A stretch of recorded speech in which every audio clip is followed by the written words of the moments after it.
అభి అయితే బాబీ రెడీ అయ్యాక బాబీని స్కూల్కి తీసుకువెళ్ళడం కోసం అని చెప్పి బ్రేక్ఫాస్ట్ చేయడానికి డైనింగ్ టేబుల్ దగ్గరకు వస్తాడు. ఇక అభి అలాగే బాబీ వాళ్ళిద్దరూ కూడా డైనింగ్ టేబుల్ మీద కూర్చొని ప్లేట్లను అయితే తీస్తూ ఉంటారు. ఇక కిచెన్లో ఉన్న ఝాన్సీ అయితే అభిని చూసి చాలా కోపంతో రగిలిపోతూ ఉంటుంది. ఇక ప్లేట్లను ముందు పెట్టుకొని అభి అయితే ఇలా అంటూ ఉంటాడు, జాను ఈరోజు టిఫిన్ ఏం చేసావు అని చెప్పి అడుగుతూ ఉంటాడు. ఆ మాటలకి ఝాన్సీ అయితే కోపంతో అక్కడ ఉన్న గ్లాసును విసిరేస్తుంది. అది చూసి అక్కడ ఉన్న బాబీ, అభి అలాగే అక్కడ ఉన్న వనమాలి వాళ్ళ ముగ్గురు కూడా ఒక్కసారిగా షాక్ అవుతారు.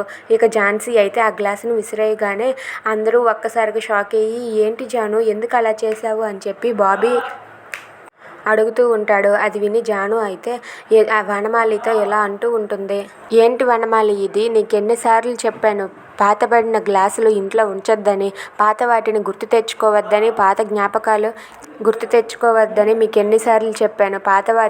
పాత వాటిలానే వదిలేయాలివా, ఆ జ్ఞాపకాలు కానీ వస్తువులు కానీ ఇంట్లో ఉండడానికి వీల్లేదు అని చెప్పి జాను వనమాలిపై అరుస్తూ ఉంటుంది.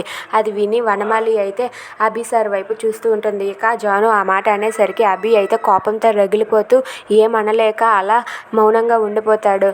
ఇక అభి అలా మౌనంగా ఉన్నాక బాబీ అయితే ఏంటి ఏమైంది జాను, ఎందుకు అలా గ్లాస్ విసిరేసావు, ఎందుకు అంత కోపంగా ఉన్నావు అని చెప్పి అడుగుతూ ఉంటాడు.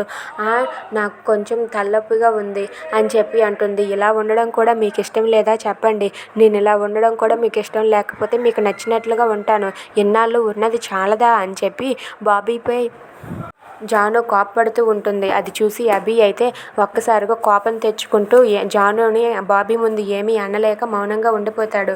ఇక అబ్బాయి మనం బయటికి వెళ్ళి టిఫిన్ చేద్దాం పదా అని చెప్పి అంటూ ఉంటాడు. అది చూసి జాను అయితే మౌనంగా ఉండిపోతుంది. ఇక బాబీ అయితే జానుకి ఏమైంది, ఎందుకు అలా ఉంది అని చెప్పి వనమాలిని అడిగితే వనమాలి అయితే అమ్మాయి గారికి కొంచెం తలనొప్పిగా ఉందంట అని చెప్పి అంటుంది. తలనొప్పిగా ఉంటే ట్యాబ్లెట్ వేసుకోవాలి కదా అని చెప్పి బాబీ అంటాడు.